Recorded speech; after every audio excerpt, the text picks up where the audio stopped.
Ortiz, eu vou te dar um texto aqui e tal. Interpreta, é um comercial. E se não der dessa vez aí, meu irmão... Tchau pra ti. Tchau. Um abraço pro gaiteiro. E olha que foi... Eu forcejei uma barbaridade. Esse termo forcejar aí é bom, né? E doeu? Doeu? Eu forcei, consegui, tal e pá. Aí, o saudoso Jurubeba, que era nosso operador lá na Rádio Eldorado, ele aprovou. Disse, Edgar, ó, deu legal, o cara tem tal, tem potencial e tal, e vamos embora.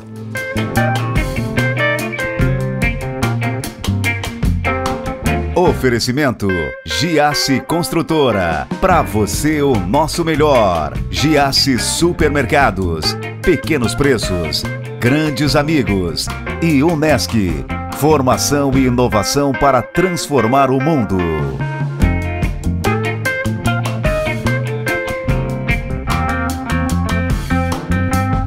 O cara tem uma das vozes mais conhecidas do sul do mundo, diria eu.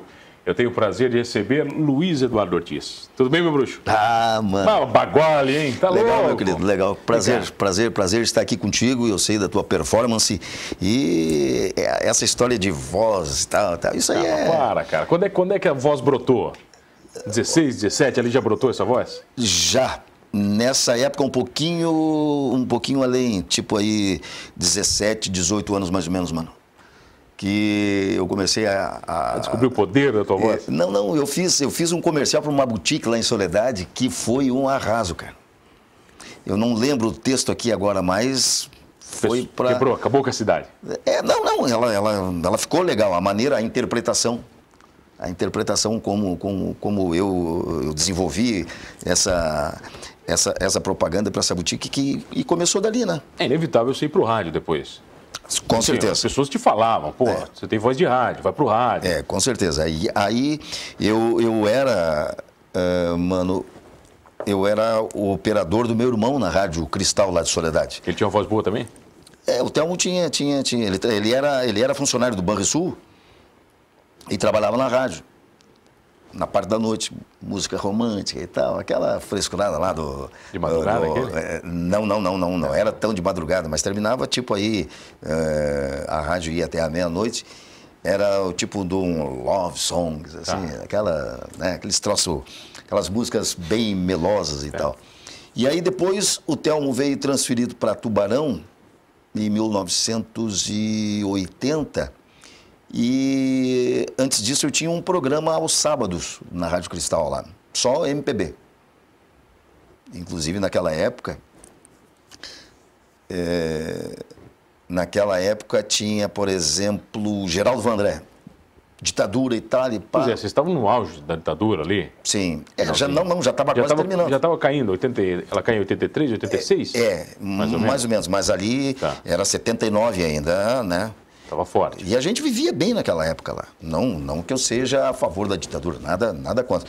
Mas, para não dizer que não falei de flores, Geraldo Vandré, eu cheguei e meti o cavalo nessa música na rádio lá, o padre enlouqueceu comigo, cara. Mas por quê, cara?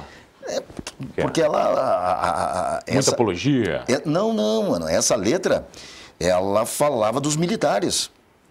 Ela dava pau nos militares. Tu conhece, não conhece? Então, e aí o padre... O padre? Era rádio de padre, né? Dos franciscanos e tal. Rádio Cristal, lá de Soledade. E depois disso, eu comecei no Banco do Brasil. Era funcionário do Banco do Brasil, menor estagiário. E na rádio. Estagiário na rádio. Foi uma das melhores épocas da minha vida. Piazão. Solteiro, bacana, na rádio e tal. Uma voz bacana, o poder da rádio. Exatamente. Então, isso aí tudo influencia, né? É que não é, né, cara? Se a gente voltar em 1980, você não tinha outras mídias a não ser as tradicionais, né, Ortiz? Claro. Você tinha TV e rádio, jornal, vai. Você tinha 3 mídias, né, cara? 3 mídias, exatamente. E você era gigante falando numa rádio. Mas a rádio, ela te proporciona, né? Ela te dá amplitude. Então, mas o pessoal ouvia a tua voz e te conhecia e dizia, tá de sacanagem. Ortiz, tá de sacanagem. Isso aconteceu aqui comigo, mano. Aconteceu aqui comigo quando... Mas para aí, depois eu depois chega no... Vai, a história, depois eu chego a sair. Então, em Em 1980, eu saí do Banco do Brasil. Eu era estagiário, entrei no banco com 15 e saí com 17,10 para ir para o quartel, Santa Maria. Aí, não fiquei no quartel. Imagina, corpite desse aqui, o que os caras vão querer com o homem desse? Mas passou? Chegou a entrar? Não, fiquei em torno de uma semana lá e depois entrei no excesso de contingente. Isso aí não... Não, se fosse mais gordinho, tudo bem. Não dá. E aí, mano, voltei para a Soledade, o Telmo já tava aqui em Criciúma, 1980, 80 para 81, mais ou menos. Criciúma vivendo um auge... Criciúma no topo, estourando. Estourando. Para te ter uma ideia, mano, a Secrisa, a falta de mão de obra, tanto no escritório como na parte da fábrica, era tão grande a falta de mão de obra que se tu, funcionário da Secrisa, conseguisse uma pessoa para trabalhar lá, tu tinha um bônus no teu salário no final do mês. Para te ver a pujança que era, o Eldorado que era isso aqui. Né? E tinha grandes empresas, como tem ainda até hoje, graças a Deus, a nossa cidade.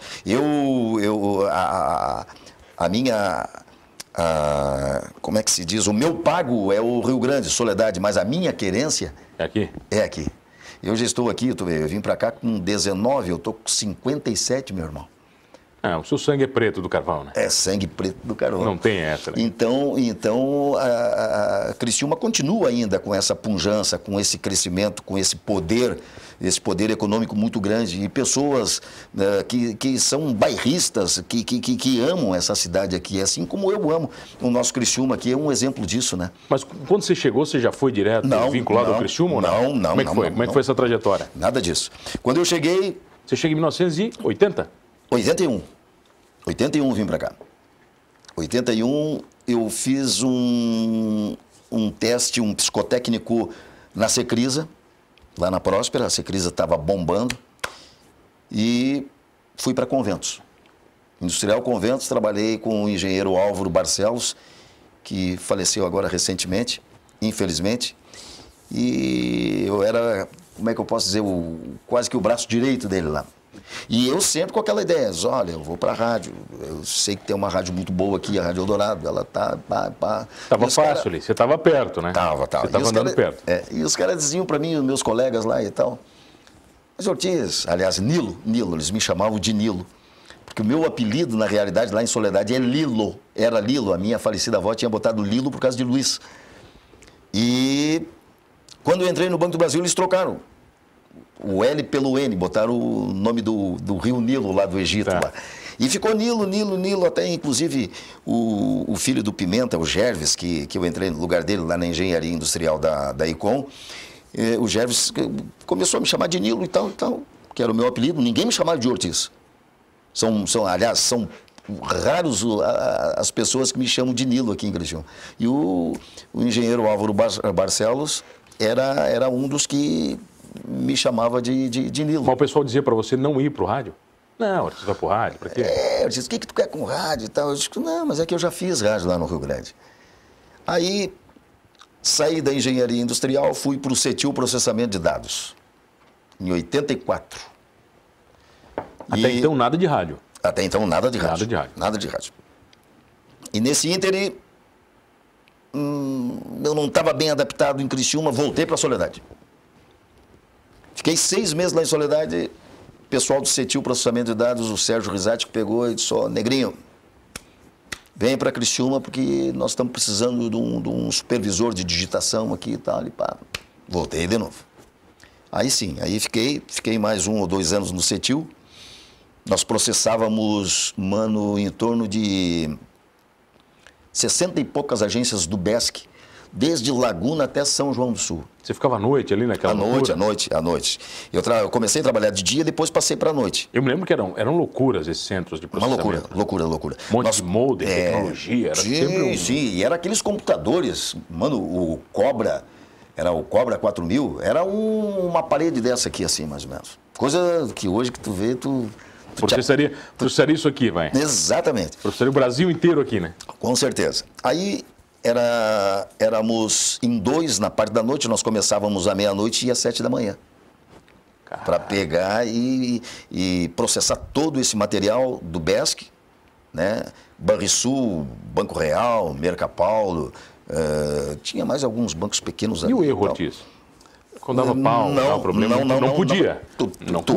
Tu era obrigado a corrigir, mandar para Blumenau, o Blumenau acertava e mandava de volta para nós. Até 7 horas esses malotes tinham que estar todos eles intactos para mandar para as agências. Caraca. Então era uma correria e era muito legal aquilo ali. Aí, mano, 88 eu subi para a TV. Nossa saudosa TV Eldorado querida.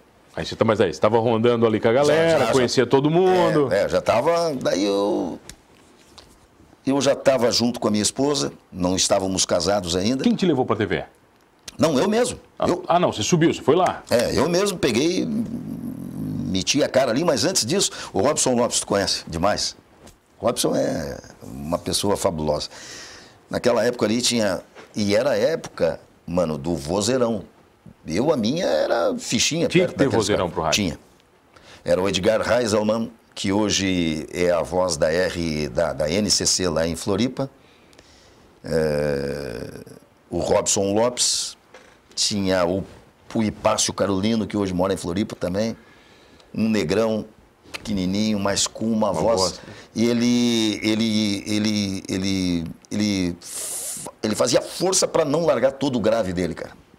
Tipo o Sérgio do R. Tinha que segurar. Sérgio do R, não sei se tu te lembra, não. Que era uma outra figura fabulosa. E se bem que hoje a gente não vê mais troço de vozeirão em rádio, não há necessidade, né? É só tu saber se expressar bem, interpretar bem uma notícia, dar uma hora certa, fazer o trivial da coisa, né? Você fala o trivial na volta, vai. Eu tenho o prazer de receber ele, o Ortiz, uma das vozes mais incríveis do sul do mundo. E ele não acha, a gente já volta. Voltei aqui no Manos Talk Show e vocês já sabem, comigo, Mano Dal Ponte, 2 entrevistas sempre inéditas, todas as noites. Eu tenho o prazer de receber ele, Luiz Eduardo Ortiz. É isso? É isso aí, meu. Estávamos falando do quê? Dos vozeirões. 1988, vai. 88. Aí então, mano, o que acontece? O Edgar pega e me pressiona. Ele disse bem assim, Ortiz, eu vou te dar um texto aqui e tal, tu interpreta, é um comercial, e se não der dessa vez aí, meu irmão... Tchau pra ti. Tchau. Um abraço pro gaiteiro. E olha que eu forcejei uma barbaridade, esse termo forcejar aí é bom, né? E doeu? Doeu? Eu forcei, consegui e tal, e pá. Aí o saudoso Jurubeba, que era nosso operador lá na Rádio Eldorado, ele aprovou. Disse, Edgar, ó, deu legal, o cara tem potencial e tal, e vamos embora. Aí eu comecei, mano, à noite, das 10 às 2 da manhã, na Rádio Eldorado FM 97.3, que hoje é a Atlântida, aqui, essa frequência ali. E depois foi mais tarde... Programa seu? Não, era a programação da rádio mesmo. Só programação. Programação da rádio. Ela tocava só, tipo, a Rádio Eldorado naquela época era uma rádio jovem, tipo a programação da Atlântida, né? Mas você fazia o quê? Dava hora? O que fazia? Não, apresentava normal. Apresentava, tá? Como a Atlântida hoje aqui, que tem o comunicador ali e tal. Aí, galera, e tal, você liga e tal, e pede a sua música e por aí afora. Depois, mais tarde, do advento da RBS, que a TV Eldorado vendeu para a RBS. Eu, inclusive, depois eu comecei a gravar, eu gravava comercial para a TV Eldorado, né? Porque a minha voz ali era a voz padrão, Ficou a voz padrão daí. Dos comerciais para a TV Eldorado e para as rádios. Então, por exemplo, na parte da manhã nós tínhamos, por exemplo, o meu programa na Ulha Negra em 1990. Quando começou em 1990, éramos o saudoso Zé do Mato, das 5 às 8. das 8 às 11 o Antônio Rosa, das 11 às 2 o Ortiz, das 14 às 17 a Babi, a nossa querida Egli Vitali, e das 17 às 19 o Márcio Cardoso. Só monstro, hein? Pô. E naquela época ali, mano, e nossos queridos telespectadores, a Ulha Negra, pela primeira vez, ela botou a Rádio Eldorado no bolso. Explodiu. Ela explodiu de uma maneira, a audiência foi lá em cima e, enfim. Depois disso, o que ocorre? Do advento da RBS para cá, a Rádio Eldorado desceu. As 4 rádios. Eldorado, Ulha Negra, Sucesso FM, que depois veio a ser a Som Maior, que já tinha, né, a 100.7. E tinha mais uma ali que eu... As 4... E a Eldorado FM, a 97.3, que hoje é a Atlântida. Então, foi aí a Otília Pagani, era uma publicitária muito querida e trabalhava vendia sempre para a Rádio Eldorado. A Otília pegou e disse bem assim: Ortiz, por que tu é gaúcho e tal, tu não cria um programa nativista? Produto teu. Produto meu com mesmo. Com a tua cara. Exato. Bem baguale. Bem bagual. Aí, mano, ela pegou e até foi ela que deu a sugestão. Chimarrão, música e tal, e pá. Chimarreada, o que tu acha? Encampamos essa ideia e tal, e o programa está aí, graças a Deus, até hoje. Quanto tempo já? 25, 20 e poucos anos. Quando é que a tua voz vira a voz do Criciúma? Quando é que você se mete com o futebol? Exatamente, é mais ou menos nessa época aí, há 20 anos. Foi quando o Paulo Otaran saiu e deixou para o nosso querido Jânio Freitas, que é falecido. E aí o Walter Dieter, que era diretor comercial do Criciúma, pegou de Ortiz. Ó, eu já fiz teste aí com um monte de gente, ninguém... Vamos ver o que é que dá contigo aí. E eu fui. E você criou o jargão qual? Já na primeira? Alô, galera do time. Você já criou lá naquela época? Naquela época, o alô, galera do time. Virou o seu jargão, cara? Exatamente. E então... Depois eu troquei todo esse sistema de som, porque eu fiz um tipo de um arrendamento. Ah, você era o dono? Eu era o gestor ali. Do som ali. O concessionário. Eu pagava um valor para o Criciúma e eu comercializava. Aí você vendia o som? Vendia. E rodava bem, cara? Muito. Na Série A... É para te ver a importância desse clube para Criciúma e para a região, mano. E queridos telespectadores. A importância desse clube para a região, que eu falo lá na rádio, da Murel, da ANREC e também da AMESC. Porque vem gente lá de Passo de Torres. O Criciúma, ele é uma grife muito forte para a nossa região aqui. E esse time na Série C, infelizmente, já estivemos lá, entende? Na minha época. Fomos campeões da Série C e então nessa época eu peguei e troquei todo o sistema de som. Aquilo ali, mano, era com corneta. Nós colocamos com o pessoal da Selene, os engenheiros de Floripa e lá de Santa Rita do Sul, que é a fábrica da Selene. Corneta é só barulho, né? É só barulho. É. Tem som, né? Eles vieram, colocaram 12 caixas de som ali dentro. O som ficou...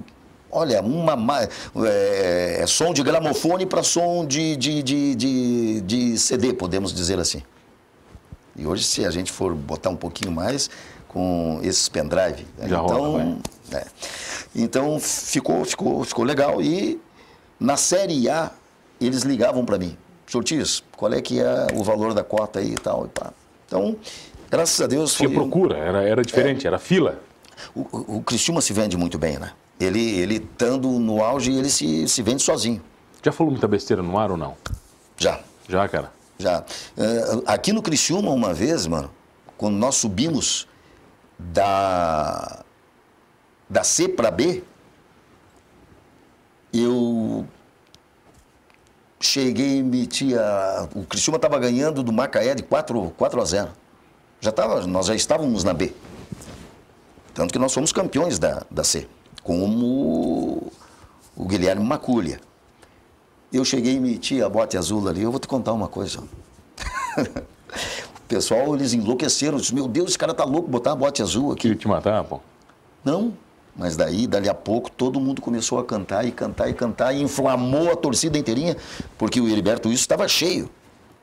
Aí o nosso querido Coutinho pegou e deu um abacaxi para mim no jornal. Meteu um abacaxizão? Meteu. Mas daí depois eu fui, falei com ele e tal. Se bem que hoje, né, bote azul, quem é que não gosta de uma bote azul, né? Todo mundo. O cara aprende a tocar violão, a primeira música que ele toca é bote azul. É a bote azul. A primeira, pô. Exatamente. Mas na rádio, já falou muita besteira? Já cometeu muita gafe? Na rádio... Você é um cara que parece ser muito controlado, cara. A gente diz, né, mas não...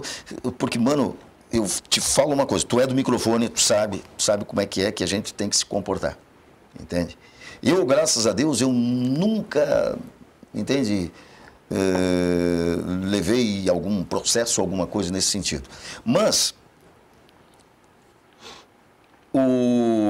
a Rádio Hulha Negra, voltando lá atrás, a Hulha Negra, no auge dela, em 1990, tu não vai rir de mim, gente. Pelo amor de Deus. Já não faria isso, nunca. Eu sei. Nunca. Um tal de Dr. Wilson pega um sábado, o programa começava às 11 e terminava às 14, era meio-dia e uns quebradinhos, mais água que dava nessa Criciúma. Água de cachorro bebê com o focinho para cima. Não precisava nem se abaixar. Um tal de Dr. Wilson pegou e ligou pro Pachequinho. Não sei se tu conhece o Pacheco, que era porteiro lá em cima, lá. Era o recepcionista lá em cima, lá na TV Eldorado. Na TV. Ele pegou e disse bem assim, Ortiz, um tal do Dr. Wilson ligou aí, dizendo que tá dando um maremoto lá na praia do Rincão. Eu digo, Pacheco, pelo amor de Deus. Um maremoto? Tu revisa certinho essa informação aí e tal. E eu fiquei na minha, né? Dali a meia hora o cara ligou de novo, o Pacheco pegou de Ortiz. O Dr. Wilson ligou aí, mas eu digo, não conheço nenhum Dr. Wilson, não existe nenhum Dr. Wilson aqui que trabalha em hospitais aqui em Criciúma. Não, ele ligou e disse que está dando um maremoto lá na Praia do Rincão. Aí pela terceira vez eu digo bem assim, Pacheco, liga para a plataforma e se certifica disso aí. Que perigo. Tá, ele ligou na quarta vez, eu cheguei, murchei as orelhas e dei com os dois pés. No ar, cara, no carro? No ar. Pô, tem o Dr. Wilson enchendo o saco aí. Rapaz do céu, um maremoto. Aquilo foi um estouro que dava dó. Tu já imaginou se chega a dar algum acidente aí, alguma coisa? E um baita de um sol lá no Rincão. No Rincão. Aí depois eu descobri que foi uma sacanagem de um amigo e tal. Mas esse é o cuidado que você tem que ter no microfone. Claro. Microfone, tu tens que checar a informação que tu vai dar. Não chegar aí. Tu vê que eu retardei a informação um monte, né? Mas na segunda-feira o Pedro Barcelos pegou e me chamou lá, o diretor disse, Ortiz, assim e tal. E tantas outras coisas que aconteceram e tal. Que daí você vai ter que encontrar em outro programa, porque você acabou. Meu bruxo, obrigado pela presença. O pessoal te escuta onde? Você é a voz padrão. Rádio Eldorado. Eldorado. Quantas vezes por dia? Quantas vezes por dia você entra no ar? Não, na realidade, eu gravo comercial para a Rádio Eldorado. Todos os comerciais da Rádio Eldorado, vinhetagem e tal. Fazia isso aí na RBS também. Jornal do Almoço, oferecimento e tal. Papapá. E tem um programa das 7 às 10 da manhã, todo o sábado, na Rádio Eldorado, que é o Chimarreada. Música nativa. Convida então a galera. Vamos lá, pessoal. Todo sábado de manhã. É isso? Eldorado. Ortiz, obrigado pela presença. Obrigado, querido. Que prazer te receber aqui. Olha, prazer ter você todas as noites aqui comigo. Tendo uma baita voz ou não esqueça de uma coisa, hein? Não, mas somos todos humanos. A tua voz também tem fundamento, né, tia? É pra quebrar. Um abraço, querido.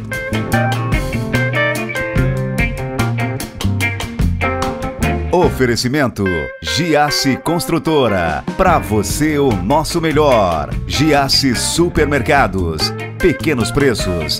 Grandes amigos. E Unesc. Formação e inovação para transformar o mundo.